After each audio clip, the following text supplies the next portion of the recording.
Hey YouTube, this is ILuvBoysInDresses, bringing you the dramatic reading of Chapter 3 of The Black Fool's Heavy Sexual Escapades.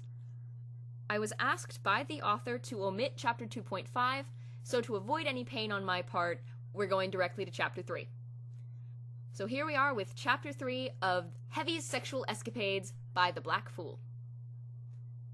Heavy Sexual Escapades, Chapter 3. Heavy and Spy's Excellent Adventure. Author's note. It's Spy's turn to be sexy.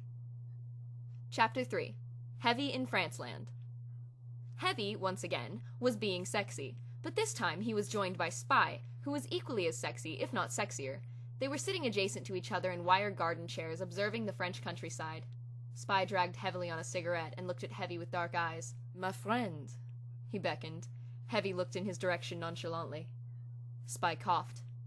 "Shall we partake in the impromptu and completely nonsensical?" Heavy squealed in girlish delight. They both tore off their clothes and frolicked merrily through Paris. Spy halted in front of the Eiffel Tower, not only because his massive penis was chafing against the ground, but because he longed to quit fighting and return to his sexiful French cottage. He fell to the ground and wept sexily. "Do not cry, my good friend," the Heavy said, wiping away his friend's tears with a handkerchief made from his pubic hair. "I know what could make you feel better." Spy looked up at Heavy and nodded. He stood up, a few pubes stuck to his face. "What could possibly bring me out of my misery?" he asked dramatically. Heavy pointed to a group of scantily clad teen girls, giggling and talking about friendship and clothes. "Shameless underage rape," Heavy said, booping Spy's nose. Spy gave a weak smile and mm-hmmed in agreement. Spy took on the form of a gorgeous Frenchwoman and approached the girls. "Bonjour," he said Frenchly. The girls began to gush over Spy's Frenchness. Spy began to get an erection from the girls rubbing their tiny bodies all over him. His massive boner caused his disguise to fail. The girls shrieked in horror at the thin French guy with the 2-foot penis who they were dry humping. Spy then sprouted a smoker tongue and devoured them.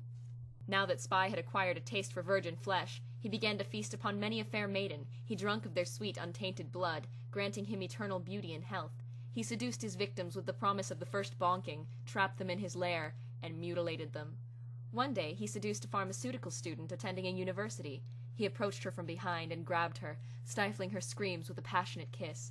As the kiss progressed, he stuffed the girl into his mouth, jizzing himself with the succulent taste of her meat and fluids.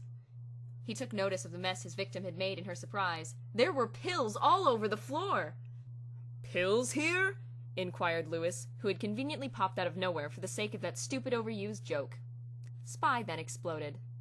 The end. "Cut up prevention!"